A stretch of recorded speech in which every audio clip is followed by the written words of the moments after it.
messieurs, bonsoir et merci de votre fidélité. Les titres de ce journal.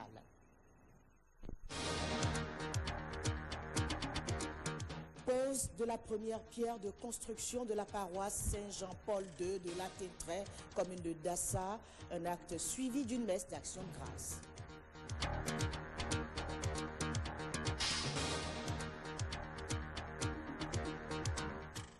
Voilà For You, c'est le nom donné à la nouvelle collection riche en couleurs et adaptée à toutes les formes de Vlisco. Son lancement a eu lieu ce lundi.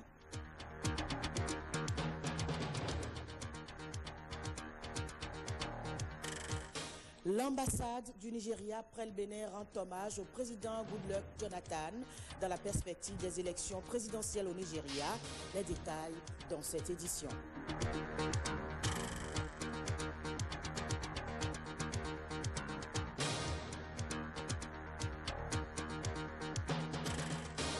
Toujours dans ce journal, nous allons faire un tour à la Sénat pour voir comment les choses se passent là-bas.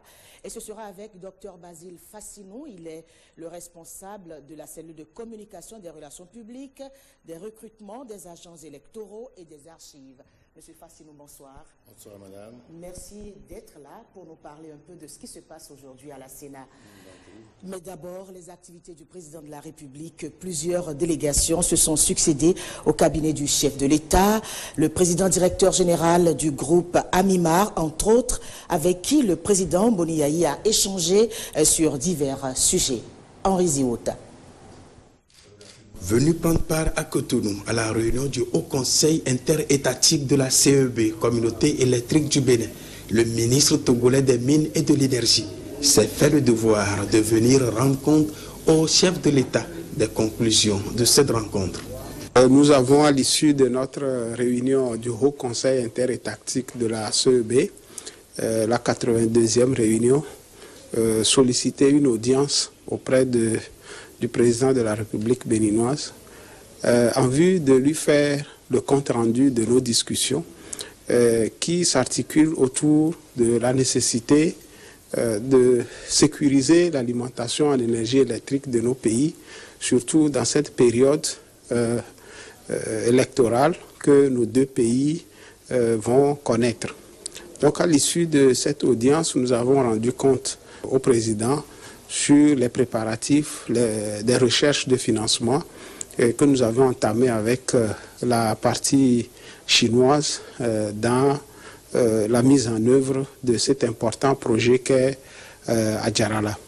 Nous avons également profité de cette occasion pour rendre compte des discussions autour du code bénino-togolais de l'électricité en vue de rendre plus performant ce code-là vis-à-vis des nouvelles activités de la CEB dans le cadre communautaire. Une semaine après la visite d'État du président Boniaï en Algérie, déjà, le président du concentration de Amimar Group est à Cotonou, un puissant groupe algérien spécialisé dans les questions d'électrification, soucieux de sortir tous les villages du Bénin de l'obscurité. Le président Boniaï fait recours à la puissance financière de ce groupe, à son expertise et compétences en la matière. Je suis venu notamment pour l'électrification des zones rurales au Bénin. Et j'ai découvert à Alger un homme qui donne et qui attache beaucoup d'importance au développement de son pays, du Bénin, et dans lequel je compatis complètement dans cette action. Et c'est de là que j'ai répondu aussi rapidement juste après sa visite. Et cela aussi, c'est sans oublier tout le travail qu'a fait son Excellence l'ambassadeur du Bénin à Alger. Donc il a vendu l'image du Bénin et il a exprimé les besoins du Bénin. Et je pense aussi que toute l'Algérie répondra aussi favorablement que de l'action que je viens de faire. Ça veut dire que si moi aujourd'hui je suis venu rapidement, il y a d'autres hommes d'affaires qui vont suivre, ceux qui sont dans l'agroalimentaire, dans les jus, dans les pâtes et dans l'industrie de textile, ainsi de suite.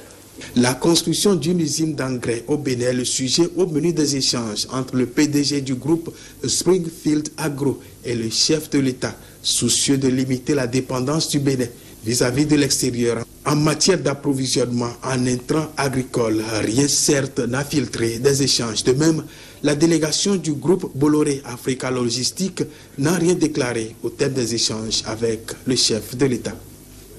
Pose de la première pierre de construction de la paroisse Saint-Jean-Paul II de Latintray, c'est dans la commune de Dassazoumé. C'était dimanche dernier en présence des filles et fils cadres de la localité. Eh bien, une messe d'action de grâce a suivi l'événement. Un reportage. Pose de la première pierre de l'église Saint-Jean-Paul II de Latintray. Nous sommes dans la commune de Dassazoumé. La communauté catholique magnifie Dieu Tout-Puissant à travers cette messe d'action de grâce. Une messe qui réunit les fils et filles et cadres de la localité. Bientôt, cette église sera construite grâce aux actions de bonne générosité. Jean-Eudes Okundé, président d'honneur, Christelle Undonoubo, marraine, et Émile Koubadi, parrain. Ensemble, le temple de Dieu sera bâti. Je voudrais remercier le Seigneur. Remercier le Seigneur pour ce que nous avons vu aujourd'hui, parce que c'est mémorable. Dans 100 ans, dans 200 ans, on parlera de ceux qui sont les pionniers, ceux qui ont célébré pour la première fois la messe en ce lieu. Dieu soit loué. Nous avons accepté spontanément de venir avec nos parents, avec nos amis, comme nous l'avions déjà fait dans plusieurs localités de notre commune pour porter cette initiative. Vous savez, les populations en ont besoin et dès lors qu'elles vont vers nous, dans la mesure de nos possibilités, nous adhérons. Je sais que l'honneur qui m'a été fait d'être là aujourd'hui, ce n'est pas un hasard et la petite et la modeste contribution que nous apportons aujourd'hui pour le démarrage de la construction de cette église, Dieu fera, ça va se multiplier et on aura un majestueux ouvrage en ce lieu. Le maire de Dassazoumé signale. L'église prêche la paix. L'église prêche l'évangile. La paix au socle de tout développement. Donc vous imaginez avec moi que sans cette paix-là, nous ne pouvons rien faire, nous ne pouvons rien remplir comme mission. Aujourd'hui, ici, vous voyez comment ça se présente. C'est merveilleux. Et ça, nous allons féliciter Monseigneur et le remercier. L'administrateur apostolique apprécie. Ce qui est encore plus important, c'est que le Dieu Tout-Puissant nous connaît. Nous qui l'a convié ici, c'est parce qu'il nous aime et c'est parce qu'il veut nous bénir au-delà même de nos personnes, bénir nos familles, bénir notre postérité, qu'il a voulu que nous soyons là. Des images du pape Jean-Paul II ont été offertes aux acteurs à divers niveaux. Aussi, des contributions financières ont été enregistrées pour la gloire de Dieu. Nous recevons sur ce plateau Dr Basile Fassinou. Eh bien, il représente sur ce plateau la Sénat. Docteur, bonsoir. Bonsoir, madame. Alors, la Sénat sous les feux de la rampe depuis un certain temps. Le lancement de dépôt de candidature de ceux qui vont se présenter a été fait. Qu'est-ce qui s'y passe réellement? Est-ce qu'aujourd'hui, docteur, vous pouvez nous dire que la Sénat est prête pour les élections? Merci, madame la journaliste, pour cette opportunité. Oui, nous pouvons dire aujourd'hui que la Sénat s'apprête tous les jours. En effet, la Sénat a été mise en place depuis le 2 juillet et comme c'est une institution nouvelle, nous avons travaillé à mettre en place les tests, les différents tests et après cela, le budget des dépenses électorales a été discuté avec le ministère, avec le gouvernement et adopté. Nous étions en train de travailler sur le calendrier électoral quand la décision de la Cour constitutionnelle est arrivée depuis le 10 janvier environ. Et cette décision a fixé les dates des élections. Et à partir de ce moment-là, nous avons adopté, conformément à cette décision, le calendrier électoral. Et c'est au niveau de ce calendrier électoral que nous avons retenu de recevoir les déclarations de candidature dès le 20 prochain. Dès le 20 prochain, et ce sur 5 jours, n'est-ce pas? Oui. Du 20 au 24. Du 20 au 24. Février. Est-ce que cette durée suffit pour cette opération? Oui, cette durée suffit, 5 jours, c'est suffisant, parce que, conformément au code électoral, les déclarations de candidature sont reçues au plus tard 45 jours avant le début des campagnes. Donc, lorsque nous savons que les élections législatives doivent se dérouler le 26 avril, quand on fait le décompte, on est autour du 24 février pour le dépôt des déclarations de candidature.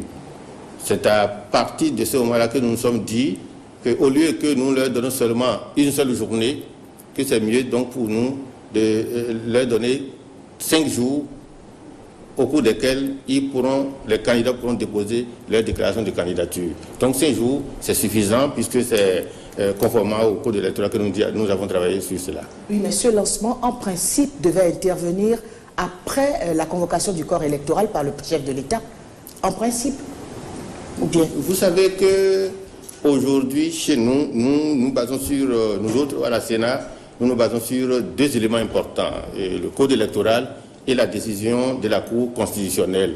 Et comme vous savez bien que les institutions, donc plutôt que la Sénat, il n'est écrit nulle part dans le code électoral que la Sénat doit attendre la convocation du corps électoral et que toutes les institutions travailleront certainement, avec à coup sûr d'ailleurs, à respecter la décision de la Cour. Nous ne pouvons pas attendre parce que si nous avions attendu la convocation du corps électoral, peut-être que ça surprendra beaucoup plus les candidats. Donc c'est pourquoi nous avons, respectant et le code électoral et la décision de la Cour, nous avons lancé cette déclaration, ce dépôt de déclaration de candidature. Oui. Et puis, M. Fassinou, est-ce que le nouveau code électoral, ça permettra désormais d'avoir moins de contestation aux élections par rapport aux résultats? Probablement, oui, dans son esprit, je peux l'affirmer, parce que aujourd'hui, il y a des innovations dans le code électoral. La première, c'est que le législateur a voulu dépolitiser les structures de gestion des élections. Et l'innovation qui me paraît la plus importante, c'est que dans chaque poste de vote, la minorité est représentée, la majorité est représentée, et tout cela pris en charge, non pas par les candidats, mais par la Sénat, donnant une même chance à tous. Ça veut dire que quand on est dans un poste de vote, on y verra le représentant de la majorité, on y verra le représentant de la minorité, qui antérieurement, ce sont les candidats seulement eux-mêmes qui prennent en charge leurs représentants. Mais ce n'est plus ça, c'est que la minorité et la majorité sont prises en charge par la Sénat, ce qui est un premier élément donc d'équité. La deuxième, c'est que le jour même du scrutin, au niveau des arrondissements, et en présence donc des représentants des candidats, en présence des représentants de la minorité et de la majorité et des présidents des postes de vote, le dépouillement se fait, le dépouillement du scrutin se fait par le coordonnateur d'arrondissement. Et donc les résultats des scrutins ne dorment plus. Quelque part dans un local appelé CA, dans une mairie, dans une structure, pour qu'il puisse avoir donc des tripatouillages, des tricheries. Aujourd'hui, le risque donc de contestation en principe devrait être réduit parce qu'il y a beaucoup plus de transparence et d'innovation par les codes électoraux. Et juste un mot pour terminer aux candidats, éventuellement. Oui, le seul appel que je voudrais lancer aux candidats, c'est de leur dire de ne pas attendre le dernier jour. Parce que nous avons dit 5 jours maintenant, il est possible que les candidats attendent le dernier jour pour se présenter et tout se fait dans la précipitation. Nous les invitons à venir déposer leur déclaration de candidature à partir du 20 il y a des structures qui sont mises en place pour les accueillir à partir du 20 février jusqu'au 24 février. Monsieur Fassinou, infiniment merci. Nous rappelons aux téléspectateurs que vous êtes le chargé de le responsable de la cellule de communication, des relations publiques, des recrutements, des agents électoraux et des archives au niveau de la Sénat. Merci d'avoir été là. Je vous en prie. Merci infiniment. Merci. Travailler à consolider l'alliance FCBE, Force Cori pour un Bénin émergent, en 7 ans où les alliances de partis se forment, se fondent ou se défont, même au sein de ce regroupement de la majorité présidentielle. Tel est le grand objectif d'un congrès extraordinaire qui sera tenu le vendredi 13 février prochain au Palais des Congrès de Cotonou. Un meeting géant de restitution aux membres aura lieu le lendemain samedi 14 février 2015 au stade de l'Amitié de Cotonou à Cotonou. Voilà les annonces faites aux hommes des médias par les responsables FCBE au présidium de la conférence de presse qui a eu lieu au Champ d'Oiseaux à Cotonou ce mardi. Ils sont tous au micro de Patrick Diossou. Consolider l'alliance FCBE qui est la seule organisation politique actuellement capable de préserver les acquis de la gestion du Dr Boni Yayi. Dans l'état actuel de notre alliance, il faut en arriver à cette consolidation en réunissant une instance de décision. C'est pour cela que nous organisons cette assise, le vendredi 13 février 2015. Les objectifs de ce congrès extraordinaire sont donc simples. Délimiter et rendre compacte l'alliance FCBE et faire en sorte qu'elle continue de demeurer pour très longtemps encore la plus grande force politique qui porte l'espoir de développement du Bénin. Le congrès qui va se tenir se penchera surtout sur les questions organisationnelles, mais donnera aussi des directives pour la participation de notre alliance aux échéances électorales qui sont proches. Ce congrès extraordinaire a été convoqué par le Conseil national qui s'est réuni et qui a approuvé un document politique. Ce document politique dit très clairement que nous regardons surgir dans notre pays des alliances sur des bases ethno-régionalistes. Et ce document dit également que ce n'est pas le bon chemin. Le chemin, c'est une alliance FCBE qui va du sud au nord, qui va de l'est à l'ouest, qui regroupe tous les fils de ce pays dans un seul et même projet politique. On ne peut pas soutenir un chef d'État pendant 5 ans, pendant 10 ans, et ne pas rechercher les voies et moyens pour poursuivre l'orientation qu'il a donnée. Et par conséquent, lorsqu'il va partir, il faut que l'on s'organise pour que cette vision perdure.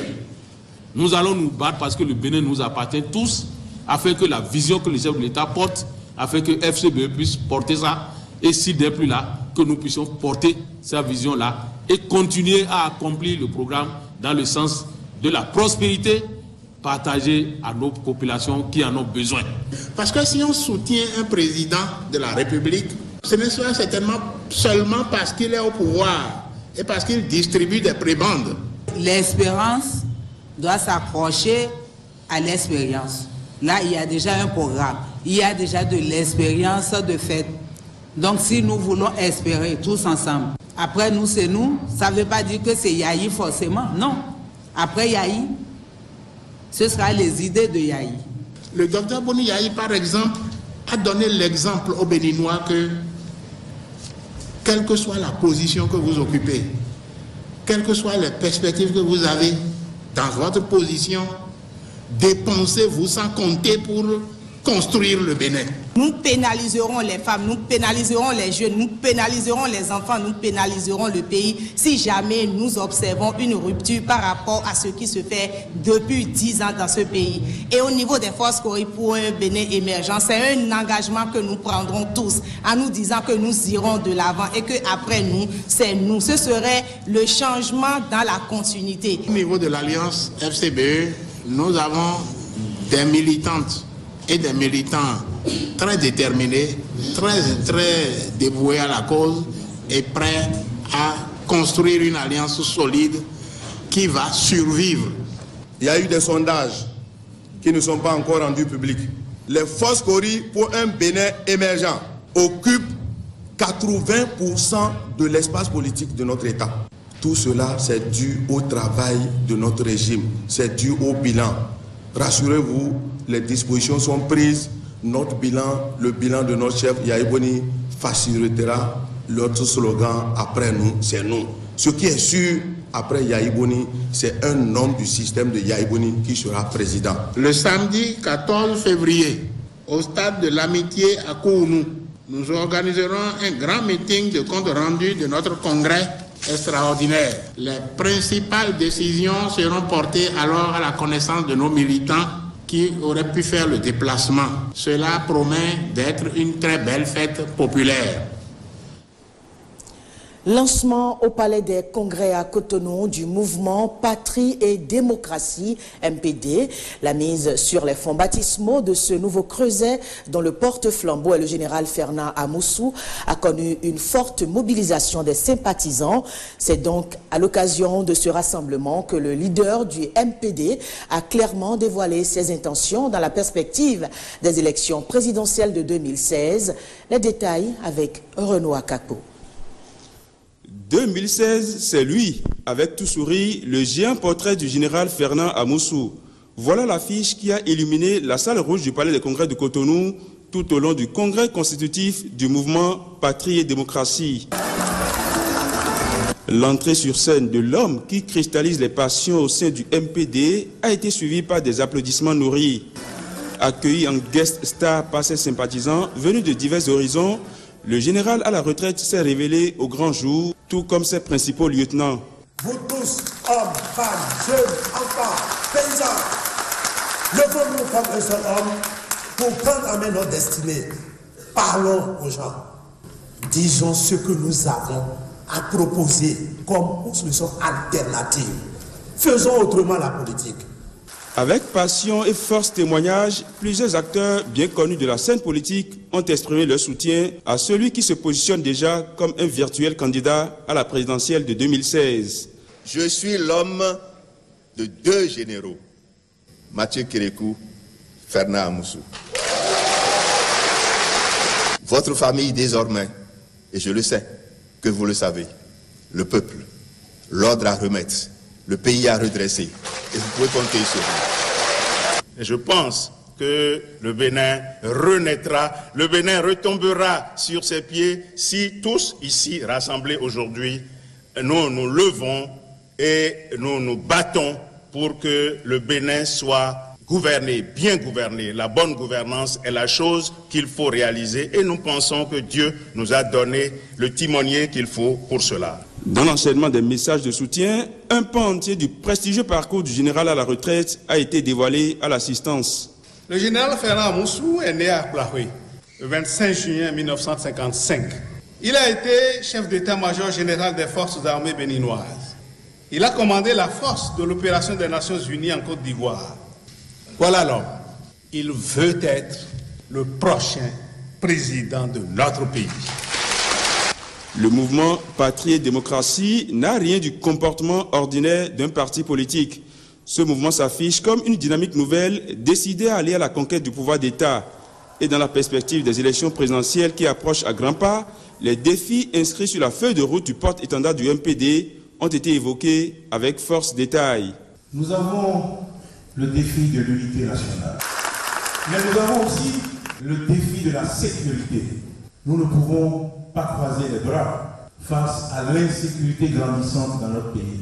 Et nous devons aussi travailler pour apporter des solutions durables, véritables à la problématique de la désespérance de notre jeunesse. Et puis nous avons, vous le savez, des défis économiques. En mettant sur les fonds baptismaux le mouvement Patrie et Démocratie, Fernand Amoussou a effectué un pas de plus dans son désir de constituer un vaste rassemblement en prélude à sa candidature pour la présidentielle de 2016. Le parti UDD Wologede de l'honorable Zéphirin Kendiaoundé gagne la confiance des jeunes de l'espace dynamique politique développement. C'était à Wenki au cours d'un meeting politique. Gilles Dansou. Le cercle du parti UDD Wologede s'agrandit. Ce dimanche, les jeunes du mouvement Espace Dynamique Politique Développement ont rejoint les rangs de l'UDD Wologede de Zéphirin Kendiaoundé à Wenri. Nous saluons le chef de l'État dans l'esprit d'équité qui ne cesse de promouvoir les fils de cette région, mais il est constaté que son dernier choix portait sur un diviseur au lieu de renforcer l'unité et de consolider la fraternité des fils d'harmonie, celle de la division, de la dislocation et de provocation entre les jeunes et les aider à la veille des joutes électorales. Une synergie d'action pour des victoires plus grandes et plus fructueuses à prospérité partagée. C'est une immense joie qui anime la population, en particulier la jeunesse de l'arrondissement de Wenri, de vous voir présent parmi elles en ce jour et d'avoir choisi le 10 arrondissement pour proclamer votre alliance de mouvements politiques. L'UDD Wologede, parti du feu président Justin Tometi à Oumanigui, auquel vous venez de faire votre adhésion collective, est de la mouvance. Nous sommes une entité politique à part entière, membre de la mouvance du docteur Thomas Boni Yahi. Je voudrais ainsi dire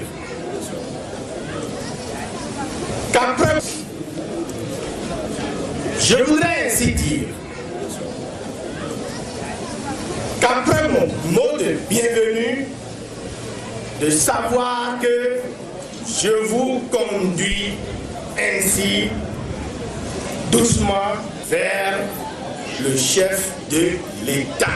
Une initiative de grande portée politique.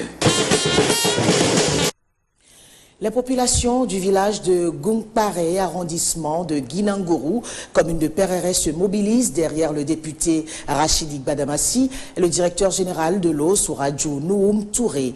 Objectif, soutenir les actions du président Boni Yahi. C'est à travers une marche suivie de meeting qui a réuni du monde à la grande place publique du village. Doris Owolabi.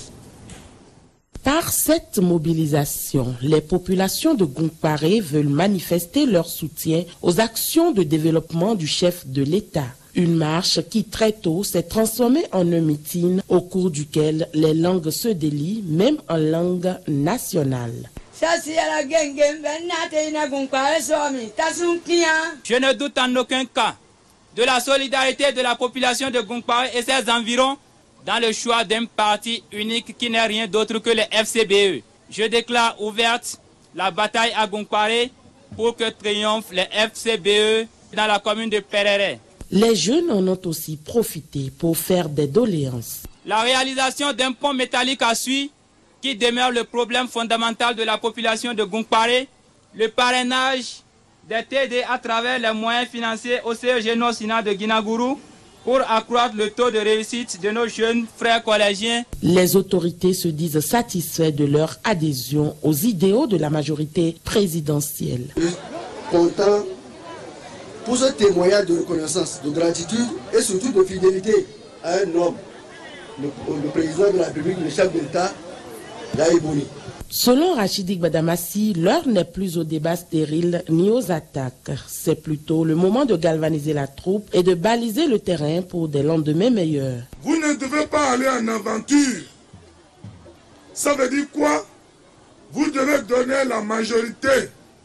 Vous devez suivre les consignes de notre leader charismatique.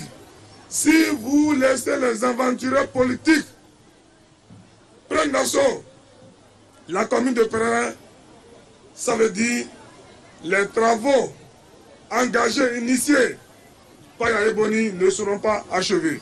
Pour prouver aux jeunes que leurs doléances ne sont pas tombées dans des oreilles de sourds, l'élu de la 8e circonscription électorale passe à l'acte en allant constater la dégradation du pont de Gongparé et lance un SOS à l'endroit du chef de l'État. Il promet par ailleurs financer les travaux dirigés des candidats aux différents examens des 6 arrondissements de la commune de Pereret. En guise de remerciement, les populations font un don à celui qu'elles appellent déjà leur sauveur à Gongparé. Et l'Alliance Sursaut républicain réaffirme son engagement aux côtés du chef de l'État. Ces jeunes de la 15e circonscription électorale encouragent, saluent les actions menées à l'endroit de la jeunesse. C'était ce dimanche à Akpakpa, un reportage à Ouachérif. La jeunesse acquise à la cause du chef de l'État, unie pour soutenir les actions du gouvernement à travers l'Alliance Sursaut républicain. Conscient que cette couche de la société est le fer de lance du développement, le gouvernement s'est évertué à faire la promotion de l'emploi des jeunes son cheval de bataille. Et pour le président de cette alliance, l'heure a sonné pour que la jeunesse prenne ses responsabilités. Le président Boni Yahi développe et amplifie des initiatives de promotion de l'emploi des jeunes et de l'entrepreneuriat. Bref, la liste n'est pas exhaustive, même si ces nombreuses actions du président Boni Yahi sont plus orientées vers la jeunesse.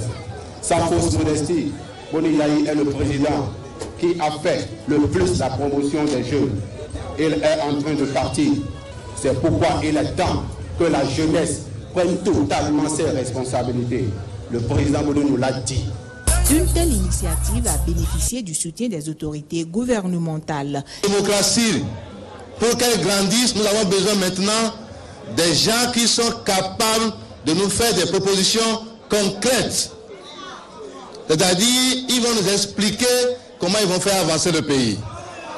C'est de ça qu'on a besoin pour que notre démocratie grandisse.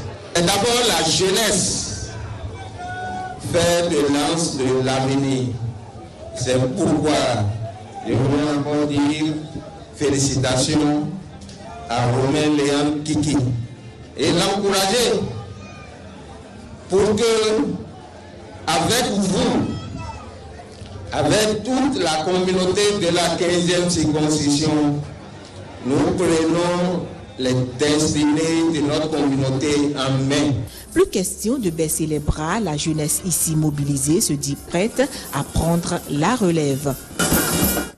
L'amicale des retraités de l'Office de radiodiffusion et télévision du Bénin a célébré ce samedi sa fête de retrouvailles. Les professionnels des médias à la retraite ont répondu massivement à l'appel de leur président Faustin Soumakbo. C'était à l'hôtel Le Cyclone, dont le promoteur est l'un des leurs et qui a servi de cadre donc à cette manifestation. Enoch Mpati et Awa Chérif y étaient. C'est un rendez-vous annuel des retraités de l'Office de radio et télévision du Bénin au RTB. Une tradition qui réunit ces hommes des médias à la retraite autour des valeurs d'amitié et de fraternité. Et pour le compte de cette année, une visite de quelques institutions a donné le top à cette célébration. Dans un premier temps, nous sommes rendus à Port-Nouveau pour faire une visite très impressionnante au niveau de Sonrail, où nous avons vu beaucoup de choses. Nous sommes rendus à la Cour suprême.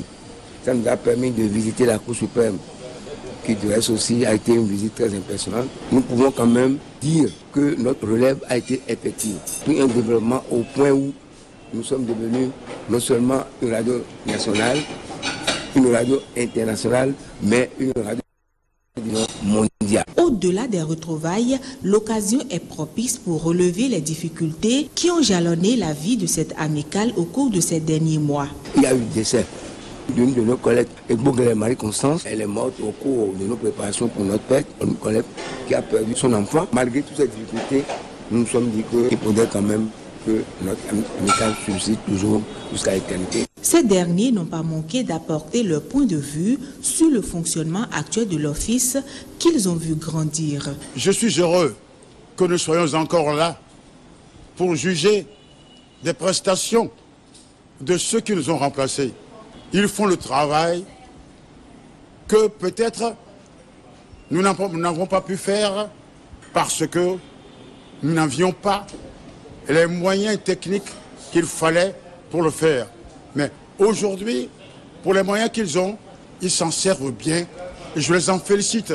Par ailleurs, ils appellent les nouveaux agents qui sont admis à faire valoir leur droit à la retraite à intégrer le cercle de l'ADR pour le maintien de ce creuset. Cette rencontre d'échange et de réjouissance est enfin achevée par un dîner. Et quand on est si bien ensemble et que l'amitié nous rassemble, devrait-on jamais, non, devrait-on jamais, non jamais, non jamais, non jamais se quitter. Le calendrier chinois débutera la nouvelle année le 19 février prochain et cette période festive chinoise a été officiellement lancée au Centre culturel chinois le samedi 7 février dernier.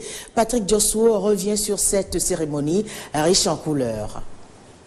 Pendant 11 lunes tout entières, le dragon a dormi. Et même si cette année n'est pas celle qui lui est consacrée dans l'ordre du zodiaque chinois, il faut le réveiller pour la fête du printemps. Le dragon, animal légendaire, mythique, symbole du pouvoir, les Chinois disent même en être des descendants. C'est donc à juste titre que la danse du dragon met en extase contemplative tant grande et petite chinoise que toute autre spectatrice africaine.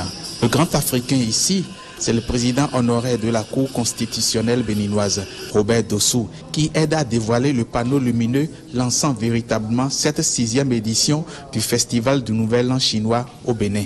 La première participation pour Diao Mengcheng, nouvel ambassadeur de Chine près le Bénin. La 4e pour Bai Guangming, directeur du Centre culturel chinois, lieu de centralisation des activités pour lesquelles l'invitation vient du ministère en charge de la culture.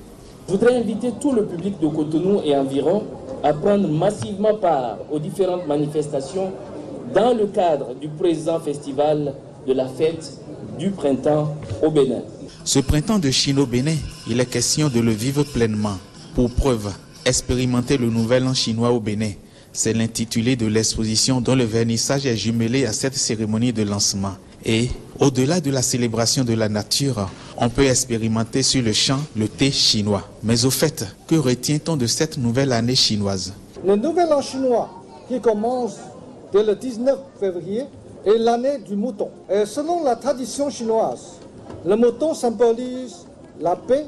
Il n'y a de développement sans paix. Nous souhaitons donc que l'année du mouton apporte la paix. La paix. Et pour montrer cette paix profonde, en cette année d'un herbivore, on exécute la danse d'un carnivore. Mouton rime donc bien avec lion. Des lionceaux qui font du saute-lion comme on ferait du saute-mouton en cette année du mouton qui vient après l'année du cheval et avant l'année du singe. Prochaine étape de la fête, la semaine cinématographique chinoise sur l'ORTB qui sera lancée le mercredi 11 février. En attendant, des lionceaux qui se transmettent des mets par leur gueule, dégustons des mets chinois. La maison de pagne Vlisco vient de lancer sa première collection Voilà for You de l'année 2015. Une collection riche en couleurs et facile à porter par tout le monde. Le lancement a eu lieu ce lundi dans la boutique Vlisco à Ganri à Cotonou. Falon Kisezounon a également pris part à cette cérémonie et voici son reportage présenté par Jean-Claude James. Brillance, couleur, fluidité, douceur et légèreté. C'est tout ce qui caractérise cette première collection 2015 de la maison Vlisco, baptisée Voilà for You. Une collection prévue pour être portée en toute occasion. Que ce soit pour le service, pour des soirées, des sorties entre copines ou en famille, la collection Voilà for You vous accompagne. Une aubaine pour les amoureux, surtout en cette veille de fête de Saint-Valentin. C'est le dernier né de la gamme des produits du groupe Vlisco. Et pour notre marque Vlisco, c'est le tout premier. C'est sorti l'année passée. Nous avons eu 4 collections l'année passée. Cette année, c'est la toute première collection de 17 dessins avec près de 122 couleurs. C'est un produit qui est destiné comparativement aux autres produits qui sont focalisés sur la cible féminine. C'est un produit qui est mixte.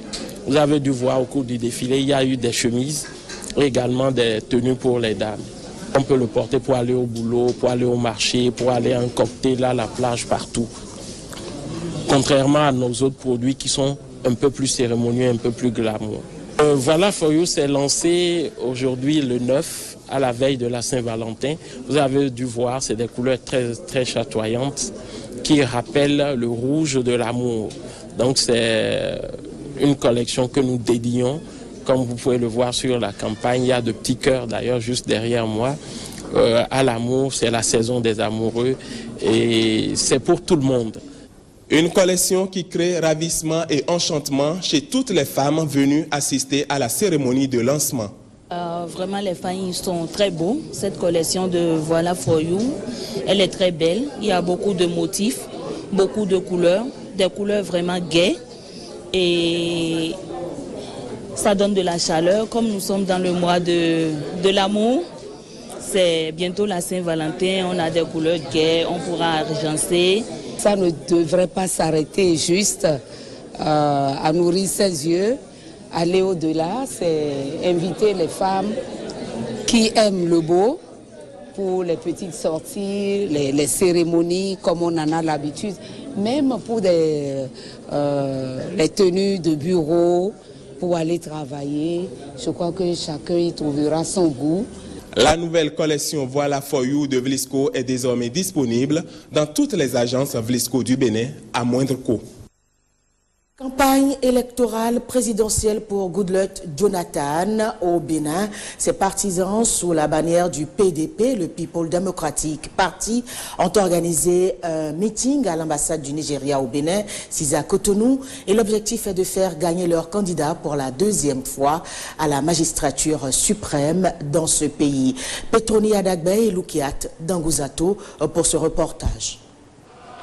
L'ambassade du Nigeria au Bénin aux couleurs du PDP, le People Democratic Party de Goodluck Jonathan Ebele, candidat à la présidentielle sortant. Goodluck veut se présenter à sa propre succession et il l'a fait savoir en novembre dernier. La campagne a démarré et même au-delà des frontières nigérianes. À Cotonou, les partisans du PDP se sont mobilisés pour la victoire de leur candidat à l'ambassade du Nigeria au Bénin.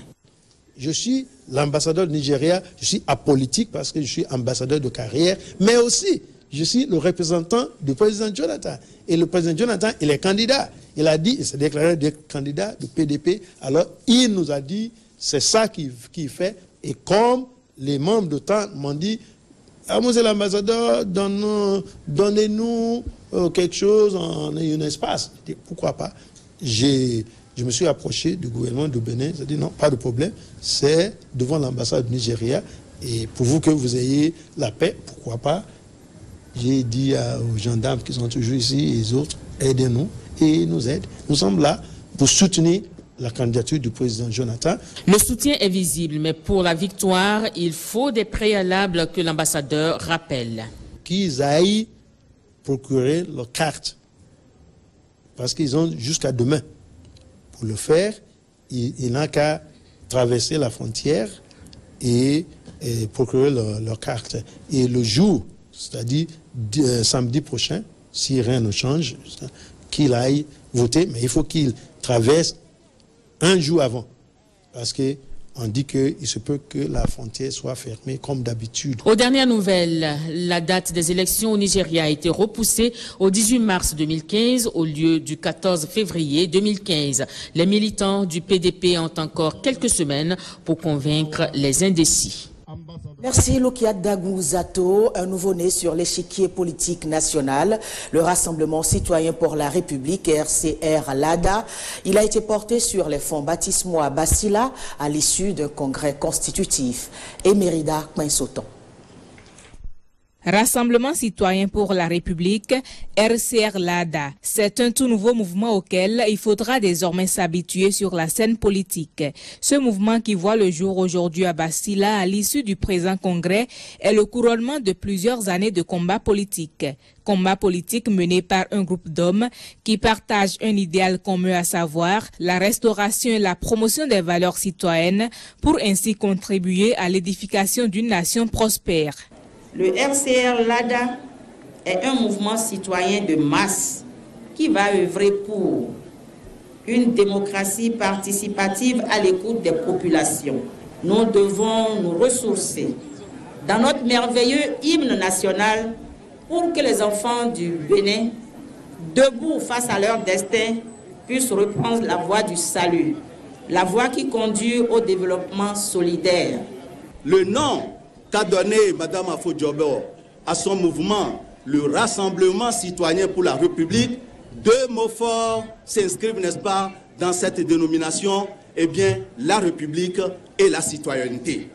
Cela veut dire qu'elle a à cœur l'action citoyenne et l'aboutissement de l'action citoyenne, c'est le développement. La création de ce mouvement est une initiative saluée de tous ici et sa bonne marche dépend de la détermination de ses membres. Tous doivent se mettre ensemble pour relever de grands défis, défis qui n'est autre que le développement du Bénin. Les dirigeants de l'Union fait la nation vous envoient leurs félicitations et vous disent que ce chemin que vous avez enfin pris est certainement difficile, mais tel qu'ils vous connaissent, qu'il n'y a aucun doute, vous allez faire ce chemin sans encombre et Dieu, le Tout-Puissant, les membres de nos ancêtres vont vous accompagner. Il vous faudra donc vous armer de beaucoup de courage et de détermination pour briser tout esprit machiavélique de division, de démobilisation et de déstabilisation susceptible d'étouffer le nouveau-né, le RCR LADA. Qu'ensemble et avec détermination, nous devons briser tous les obstacles pour bâtir un Bénin de justice, de paix, de démocratie et de cohésion nationale. Le Bénin étant un et indivisible, le RCR ouvre donc ses portes à tous ceux et celles qui sont intéressés et préoccupés par son développement. Tous ceux qui pensent qu'il faut faire du Bénin un pays à citoyenneté rénovée. Politique toujours avec la rencontre des femmes FCBE de Djougou avec le député Bida Noum à la place de l'indépendance de la commune. Une forte mobilisation pour témoigner le soutien de ces femmes FCBE de la commune à l'élu du peuple. Emerida Kwensoton. Les femmes Foskori pour un Bénin émergent de la commune de Djougou sont en fête. Une fête autour de leur fils, frère et député Bidanoum. Une fête qu'on pourrait appeler fête de Nouvel An car c'est la première rencontre officielle de cette année 2015. Et pour cette année, ces femmes FCBE promettent engagement et accompagnement aux députés. Cette mobilisation témoigne de notre reconnaissance aux nombreuses actions de ce digne fils de la commune de Djougou. Fidèle au chef de l'État Boni Yahi. Excellence, monsieur le chef de l'État Boni Yahi. L'honorable Nouhoum Bida participe chaque jour au maintien de la confiance de toutes les femmes de Djougou en vous. Il est digne de la confiance de toutes les femmes et de toute la population de Djougou. Nous exprimons ici notre soutien indéfectible pour l'honorable député Nouhoum Bida. Chères braves femmes FCBE de Djougou, je vous dis merci. Merci pour avoir rendu à César ce qui est à César. C'est la preuve que la FCBE est bien organisée à Djougou.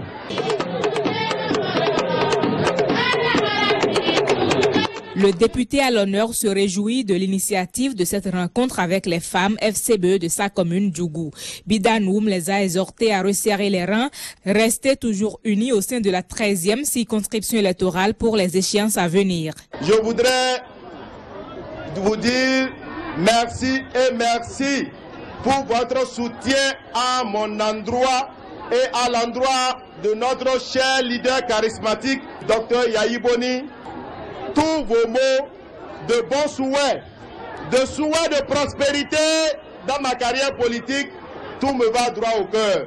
Toutes vos œuvres pour que notre famille politique soit la force, la première dans notre localité, que Dieu puisse vous écouter. Il faut noter qu'en prélude à la rencontre, une marche des femmes FCBE de la commune a pris départ de la mairie pour la place de l'Indépendance où s'est tenue la rencontre. marche pour manifester le soutien de ces femmes au député Bida et aux actions du président Boni-Yayi. Un mot de football, les gagnants du jeu pronostic ABT Cannes 2015 ont reçu leur lot ce dimanche au siège de l'Alliance ABT à Guincomin. La remise de lot a eu lieu après la finale de la Cannes qui a opposé le Ghana à la Côte d'Ivoire. La Côte d'Ivoire qui est rentrée avec le titre de champion. Jean-Claude James.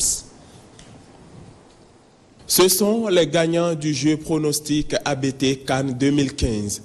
Pendant les 3 semaines de compétition, leurs pronostics étaient conformes au score des différents matchs diffusés sur les chaînes de télévision.